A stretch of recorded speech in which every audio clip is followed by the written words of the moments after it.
মা সর্বমঙ্গলা, শ্রীরামকৃষ্ণদেব, মা সারদা দেবী, স্বামী বিবেকানন্দ। পলাশিপাড়া মা সারদা রামকৃষ্ণ আশ্রমের মন্দিরের ভিতরে বিগ্রহ। তব কথামৃতম তপ্ত জীবনম কবিভিড়িতম কলমশাপহম শ্রবণমঙ্গলম শ্রীমদাততম ভুবি গণন্তি যে ভুরিদা জনাঃ। মার খাবে।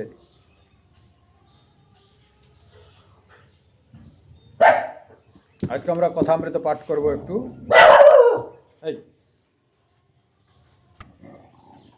শ্রীরামকৃষ্ণ কথামৃতম। আপনারা সকলে ভালো আছেন নিশ্চিত। আজকে আমরা 109 পর্ব হবে। শ্রীরামকৃষ্ণ কথামৃতের তৃতীয় পরিচ্ছেদ, ঠাকুর শ্রীরামকৃষ্ণ জ্ঞানযোগ ও বেদান্ত বিচার, এটি আজকে আমরা আজকে পাঠ করছি। আপনারা শ্রবণ করুন।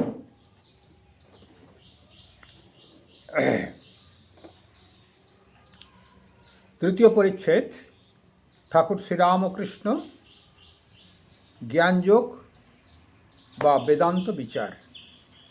তাহলে জ্ঞানযোগ, অন্য দিক দিয়ে তাকে বলা যেতে পারে বেদান্ত বিচার। বিদ্যাসাগর মহাপণ্ডিত, বিদ্যাসাগরের কথোপকথন চলছিল, তাই আজকে লাস্ট পর্যায়ে হবে, একদিন হয়েছিল।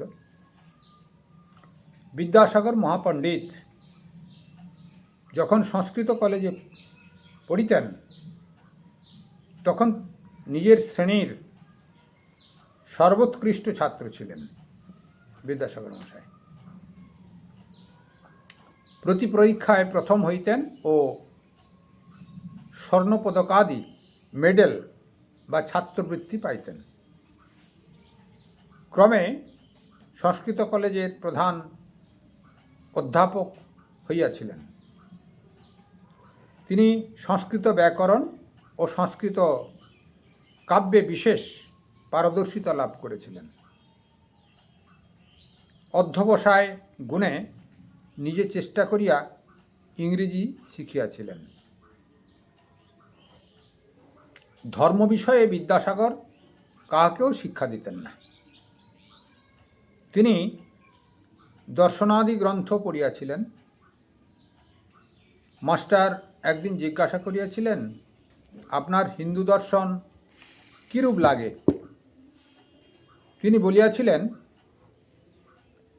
আমার তো বোধ হয় ওরা যা বুঝতে গেছে বুঝতে পারে নাই। হিন্দুদের ন্যায় শ্রাদ্ধাদি ধর্মকর্ম সমস্ত করতেন,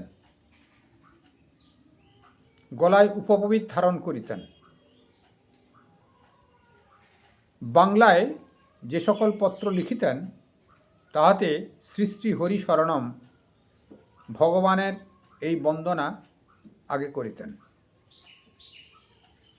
মাস্টার আরেকদিন তাহার মুখে শুনিয়াছিলেন, তিনি ঈশ্বর সম্বন্ধে কিরূপ ভাবেন। বিদ্যাসাগর বলিয়াছিলেন, তাহাকে তো জানবার জো নাই, এখন কর্তব্য কি? আমার মতে কর্তব্য আমাদের নিজের এরূপ হওয়া উচিত যে সকলে যদি সেইরূপ হয় পৃথিবী স্বর্গ হয়ে পড়বে। প্রত্যেকের চেষ্টা করা উচিত যাতে জগতের মঙ্গল হয়। বিদ্যা ও অবিদ্যার কথা কইতে কইতে ঠাকুর ব্রহ্মজ্ঞানের কথা কইতেছেন। বিদ্যাসাগর মহাপণ্ডিত ষড়দর্শন পাঠ করিয়া দেখিয়াছেন, বুঝি ঈশ্বরের বিষয় কিছুই জানা যায় না। শ্রীরামকৃষ্ণ ব্রহ্মবিদ্যা ও অবিদ্যার পার। তিনি মায়াতীত। বিদ্যা অবিদ্যা সবই মায়ার অন্তর্গত বা ভিতরে। ভারী সুন্দর কথা একটা শ্রীরামকৃষ্ণদেব বললেন, কি ব্রহ্ম এটা হচ্ছে কি বিদ্যা এবং অবিদ্যার পার। আগে অবিদ্যা তারপর বিদ্যা, কি অনুলোম করে অনুলোম ক্রমে আগে বিদ্যামায়া, তারপর অবিদ্যামায়া জগৎ সৃষ্টি। তিনি মায়াতীত, ব্রহ্ম হচ্ছেন মায়াতীত, বিদ্যা অবিদ্যার পার, অবিদ্যা বিদ্যার পার। এই জগতে বিদ্যামায়া অবিদ্যামায়ার দুই আছে, জ্ঞান ভক্তি আছে, আবার কামিনী কাঞ্চনও আছে। জ্ঞান ভক্তি হচ্ছে বিদ্যামায়া, কামিনী কাঞ্চন হচ্ছে অবিদ্যামায়া। সদও আছে, অসদও আছে, ভালো আছে, আবার মন্দও আছে। তিনি কিন্তু ব্রহ্ম হচ্ছে নির্লিপ্ত, তিনি কারোর সঙ্গে লিপ্ত হন না। ভালো মন্দ জীবের পক্ষে, সদ অসৎ জীবের পক্ষে তার ওতে কিছু হয় না। ভারী সুন্দর কথা এখানে বলে গেলেন। ভালো আছে, মন্দ আছে, সৎ আছে, অসৎ আছে,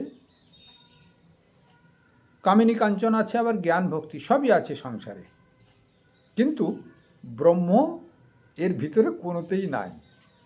তিনি হচ্ছে নির্লিপ্ত, তিনি কিছুতে লিপ্ত হন না। ভালো মন্দ জীবের পক্ষে, তাহলে এইসব জিনিসগুলো কি? সদসৎ, ভালো মন্দ, জ্ঞান ভক্তি, কামিনী কাঞ্চন কিসের? জীবের পক্ষে। এটা হচ্ছে জীবের পক্ষে, সদসৎ জীবের পক্ষে, তার ওতে কিছু যায় না আসে, একথা বলছেন। যেমন প্রদীপের সম্মুখে কেউ ভাগবত পড়ছে, আবার কেউ জাল করছে, আর প্রদীপ কিন্তু নির্লিপ্ত।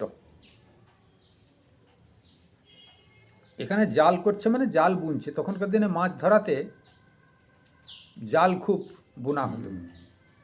ওই আমার বাবারাও এই জেলের কাছ থেকে জাল কিনতে হবে কেন, ঘরে অবসর সময়ে সুতো দিয়ে জাল বুনে ফেলতেন, আমাদের পড়াতেন, অথচ জালের গিঁটটা আপনা আপনি হাতের ভিতরে চলতে থাকে, তাও দেখেছি। তা সেই জন্যে কেউ সেই প্রদীপের আগুনে ভাগবত পাঠ করছে, অর্থাৎ সৎগ্রন্থ অধ্যয়ন করছে, কি অধ্যয়ন করছে, যাই কিছু করছে। আবার কেউ সংসারের কাজে লিপ্ত আছে, মানে জাল বুনছে, সংসারের কাজে লিপ্ত আছে। কিন্তু এই দুটোর ভিতরেও প্রদীপ কিন্তু নির্লিপ্ত, তিনি আগুন দান করে যান। কেউ জালও বুনতে পারে, কেউ সাধন ভজনও করতে পারে, আবার কেউ ভাগবত পাঠও করতে পারে। তা প্রদীপ কিন্তু তার নিজস্ব আলোক দান করে যান, যে যা ইচ্ছা করুক। তো ভগবান বা ঈশ্বর তিনি নির্লিপ্ত, তিনি কারুর পক্ষে বিপক্ষে কিছু নাই, ব্রহ্ম নির্লিপ্ত। সাধু সমাজের মতো, সাধু কোনো কারুর পক্ষে বিপক্ষে থাকবে না, যেটি ন্যায় সেই কথাটি সাধু বলবে। এটি হচ্ছে ভগবানের প্রতীক বলা হয় সাধুদের। সেই জন্য সাধুদের রাজনীতিও করতে নাই, সাধুদের কোনো পক্ষ বিপক্ষ কিছুতেই যেতে নাই। যেটি ন্যায়, সমাজের কল্যাণপ্রদ বা ঈশ্বরমুখী হবে, তাই তিনি বলবেন। এটি সাধু সমাজের কর্তব্য। এবার কেউ অন্যদিকে গেছে বা যাচ্ছে, সেটা তার কর্মফলের জন্যে, মায়ার আকর্ষণের জন্য টেনে নিয়ে যায়, পরে পস্তাতে হবে। সূর্য শিষ্টের উপর আলো দিচ্ছে, আবার দুষ্টের উপরও আলো দেয়। সূর্য আলোকদান সবার উপরই করে। যিনি দুষ্ট লোক, সমাজের অকল্যাণ করছেন, তার উপরে দিচ্ছেন, আবার যিনি কল্যাণ করছেন তার উপরেও দিচ্ছেন। যদি বলো দুঃখ, পাপ, অশান্তি এ সকল তবে আছে কি, তার উত্তর এই যে ওসব জীবের পক্ষে। ব্রহ্ম নির্লিপ্ত। সাপের ভিতর বিষ আছে, অন্যকে কামড়ালে মরে যায়, কিন্তু সাপের কিছু হয় না। ভারী সুন্দর। ব্রহ্ম নির্লিপ্ত, সাপের ভিতর বিষ আছে, অন্যকে কামড়ালে মরে যাবে, কিন্তু সাপের কিছু হয় না। সুখ দুঃখ অশান্তি যা কিছু আছে, এগুলো সব জীবের পক্ষে। জীব যা ভোগ করে তাই, ভালো মন্দ দ্বন্দ্ব সব জীবের পক্ষে, ব্রহ্মের পক্ষে নয়। ব্রহ্ম ব্যাখ্যা এবার করছেন, ব্রহ্ম কিরূপ? ঠাকুর নিজেই বলে যাচ্ছেন। বিদ্যাসাগর একটি শুধু প্রশ্ন করেছিলেন, এরপরে ঠাকুর নিজেই বলে দিচ্ছেন সব। বিদ্যাসাগর কথার বলতে আর হচ্ছে না, ঠাকুরই বলে যাচ্ছেন তার কথার উত্তরগুলোতে। অর্থাৎ তার মনে মনে যেসব ভাব উঠেছিল বিদ্যাসাগরের, সে ঠাকুর পাশে বসে আছেন তো, একটা এনভায়রনমেন্ট থাকে, সেই এনভায়রনমেন্টের ভিতরে যে যা ভাবে সেগুলো তার ভিতরে চলে আসে। তা তিনি যা ভাবছেন ঠাকুর আপনা আপনি উত্তর দিয়ে চলেছেন। ব্রহ্ম যে কি মুখে বলা যায় না, ব্রহ্ম যে কি তা মুখে বলা যায় না। সব জিনিস উচ্ছিষ্ট হয়ে গেছে, ভারী সুন্দর জিনিস, শুনবেন এটা। সব জিনিস উচ্ছিষ্ট হয়ে গেছে, বেদ পুরাণ তন্ত্র ষড়দর্শন সব এঁঠো হয়ে গেছে, কারণ মুখে উচ্চারিত হচ্ছে, শ্লোক সব মুখে উচ্চারিত হচ্ছে, তাই এঁঠো হয়ে গেছে। মুখে পড়া হয়েছে, মুখে উচ্চারণ হয়েছে, তাই এঁঠো হয়েছে। কিন্তু একটি জিনিস কেবল উচ্ছিষ্ট হয় নাই, সেই জিনিসটি হচ্ছে ব্রহ্মবস্তু। কি হলো? একটি জিনিস কেবল উচ্ছিষ্ট হয় নাই, সেটি হচ্ছে ব্রহ্মবস্তু। ব্রহ্ম যে কি আজ পর্যন্ত কেহ মুখে বলতে পারে নাই, অতএব শাস্ত্রে লিখবে কি করে? হ্যাঁ, মুখে বলতে পারে নাই, কিন্তু উপলব্ধি একটা প্রত্যেক মানুষের হয়। যেরকম রাত্রিতে ভালো ঘুমিয়েছিলাম, সাধারণ জীবের যেটা ঘটে, ভালো ঘুমিয়েছিলাম তার কি ব্যাখ্যা দেওয়া যায়? শান্তি লাভ করে, ভালো ঘুমালে শান্তি লাভ করে। ভগবানের জপ করলে তার কি ব্যাখ্যা দেওয়া যায়? হ্যাঁ, বড় জোর ভরকামি করে কেউ বলতে পারে আমি এত লক্ষবার জপ করেছি। আরে এত লক্ষবার জপ করলে তোমার কি হয়েছে? কি দুটো ল্যাজ গজিয়েছে না দুটো শিং গজিয়েছে? শান্তি লাভ হয়েছে কিনা? যদি শান্তি পেয়ে থাকো, তার মনের উপরে প্রতিচ্ছবি হবে, মন প্রসন্ন হবে, আনন্দ বোধ করবে, সেটি জপ ধ্যানের ফল। এত লক্ষবার জপ করলাম তাতে কিছু ফল নাই, শান্তি যদি আসে তাতে ফল। কেউ 108 বার জপ করলে যদি শান্তি পায় সেটি লাভ, কেউ 55 লক্ষবার জপ করলো শান্তি যদি না আসে তার কোনো লাভ নাই। অর্থাৎ একনিষ্ঠভাবে ঈশ্বরের উপাসনা করলে তার একটা ভিতরে উপলব্ধি হয়, সেটি শান্তি। ঈশ্বর উপলব্ধির বিষয়, ব্রহ্ম উপলব্ধির বিষয়। তাকে শাস্ত্র অধ্যয়নের দ্বারা বা চিৎকার চেঁচামেচির দ্বারা বা জপ ধ্যানের দ্বারাও পাওয়া যাবে না। তাহলে জপ ধ্যান কি? জপ ধ্যান মনকে কনসেন্ট্রেট করে দেয়। জপ ধ্যানের দ্বারা তাকে পাওয়া যায় না, কিন্তু জপ ধ্যানের দ্বারা মাইন্ড কনসেন্ট্রেট হয়। মাইন্ড কনসেন্ট্রেট হলে তিনি প্রতিচ্ছবিত হন, তিনি প্রতিফলিত হন। অর্থাৎ মাধ্যম, জপ ধ্যান একটা মাধ্যম, কিন্তু জপ ধ্যানের দ্বারা তাকে পাওয়া যায় না। জপ ধ্যানের দ্বারা মন কনসেন্ট্রেট হয়, আর মন কনসেন্ট্রেট হলে যে কোনো ভালো জিনিস গ্রহণ করতে পারবে। সে পড়াশোনা হোক, খারাপ খারাপ কথাও যদি চিন্তা করে, যে মন কনসেন্ট্রেট হয় সেই খারাপ কথাটাই বেশি ধরে নেবে। সেই জন্যে মন কনসেন্ট্রেট করে দেয় জপ ধ্যান। তা এখানে কি বলছেন? আজ পর্যন্ত কেহ মুখে বলতে পারে নাই ঈশ্বর কি বস্তু। পায়েস কেমন খেয়েছিলাম, হ্যাঁ, বড় জোর বলতে পারে একটু মিষ্টি বেশি হয়েছিল কি মিষ্টি কম হয়েছিল, কিন্তু খুব সুস্বাদু হলে খুব ভালো হয়েছিল বলবে, পায়েসটা খুব ভালো হয়েছিল, খুব ভালো হয়েছিল। এই বড় জোর খুবের খুবের খুবের খুব, আরও এত কতটা খুব বলে দেবে। কি সাগর কেমন দেখে এসেছিলাম, অসীমত্ব, আরে ভারী সুন্দর লেগেছিল, এই পুরীর সাগর খুব সুন্দর লেগেছিল। কিন্তু শুধু কফোঁটা জল এসে ধাক্কা মারলো, কবার এসে ধাক্কা মারলো, অত কি আর মনে থাকবে? ভালো লেগেছিল। ওই তার এটা হচ্ছে দৃষ্টান্ত স্বরূপ বলা হলো, কিন্তু ব্রহ্ম উপলব্ধি হলে তার দৃষ্টান্তও থাকবে না, কেবল বোধে বোধ হবে, মনই কেবল বুঝতে পারবে, শুদ্ধ মন, সে আর প্রকাশ করা যাবে না, এটি বলছেন। তারপর বিদ্যাসাগর বলছেন বন্ধুদের প্রতি। এবার বিদ্যাসাগর মুখ খুললেন, বাহ, এটি তো বেশ কথা গো। আজ একটি নূতন কথা শিখলাম। তাহলে বিদ্যাসাগর মশাই কি কথা শিখলেন ঠাকুরের কাছ থেকে? আজ একটি নূতন কথা শিখলাম। কি কথা? ব্রহ্ম এঁটো হয় না, সব জিনিস এঁটো হয়ে যায়। এটি নূতন কথা। ব্রহ্ম কি জিনিস মুখে বলা যায় না, আর সব কিছু মুখে বলা যায় এঁটো হয়ে যায়। সেই জন্যে ব্রহ্ম উপলব্ধির বিষয়। আমি ব্রহ্মকে দেখেছি কেউ যদি বলে, সে মহামূর্খ, সে দেখেনি, তাকে তপস্যায় পাঠাতে হবে। কেউ যদি এসে বলে আমি ব্রহ্ম দর্শন করে এলাম, তেমন সে ভ্রান্ত, মানে ভ্রমবশত বলছে, কি ভূত প্রেত একটা কিছু দেখে এসছে এইটা বলছে। ভূত প্রেত যদি থাকে তাও দেখেছে, নচেত মানুষ ভূত সেজে দাঁড়িয়েছিল দেখে চলে এসছে। এই জন্যে ব্রহ্ম হচ্ছে নিরাকার, নির্বিকার, অবাঙ্গমনস গোচরম বলা হয়েছে, উপলব্ধির বিষয়। সে দেখবে কি করে? তার প্রতীক দেখতে পারে। অবতার পুরুষ যিনি এসছেন, রামকৃষ্ণ চৈতন্য মহাপ্রভু, তার আরাধনা করতে করতে তার প্রতিচ্ছবি তার মনেতে আসতে পারে।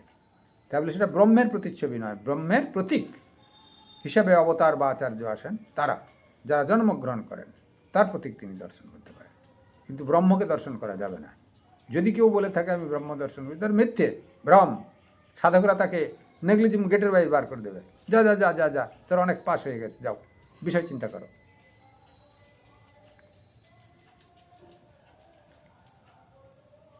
এক বাপের দুটি ছেলে, এই তো সেই উদাহরণ দিয়েছে, ভারী সুন্দর উদাহরণ।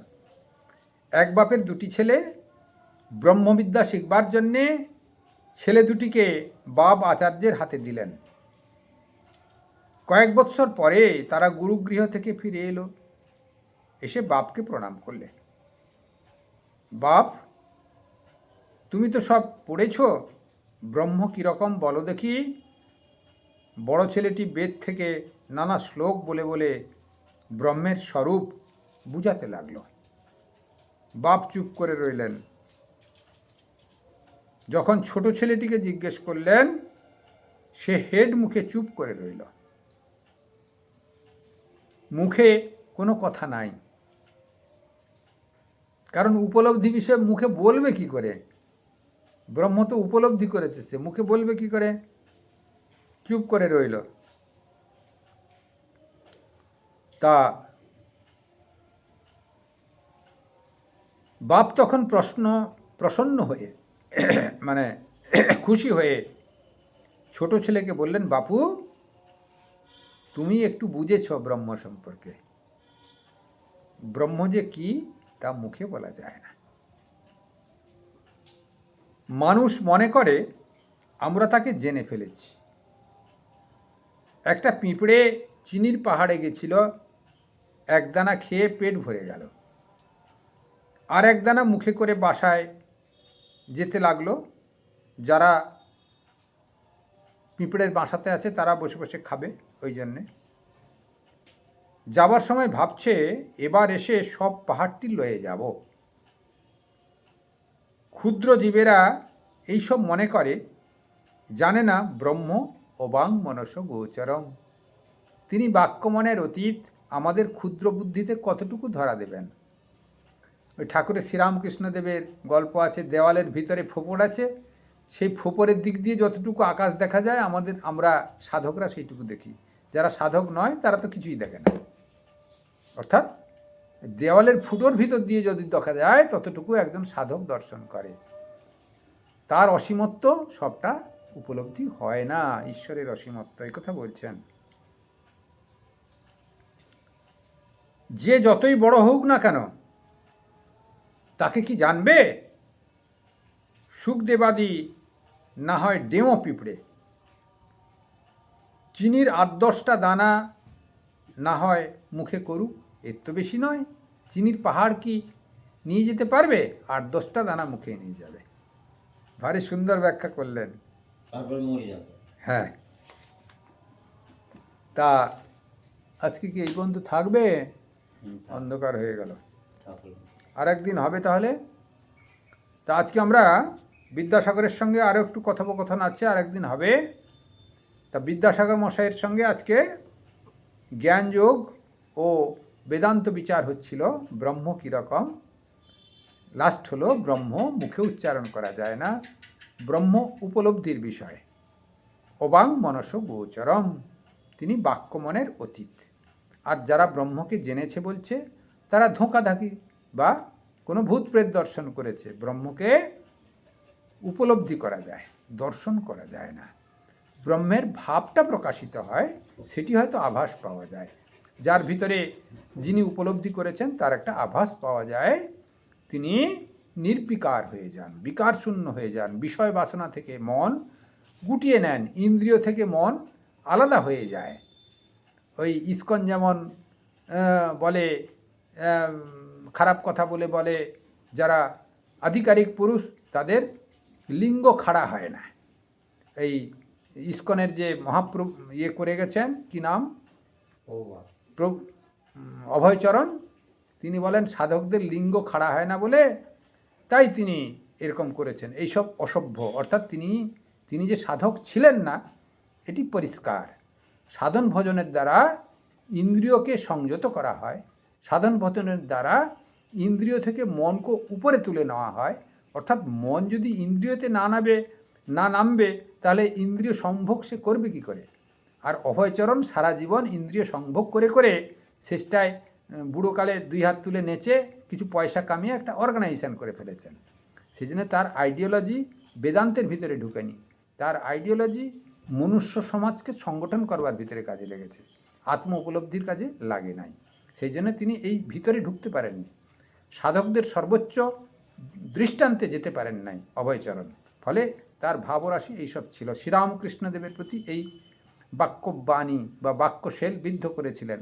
তার জন্মাবার 100 বছর আগেই শ্রীরামকৃষ্ণদেব চলে গেছেন, কি 70 বছর আগে, অথচ তিনি তার সম্পর্কে এইরূপ মন্তব্য করছেন।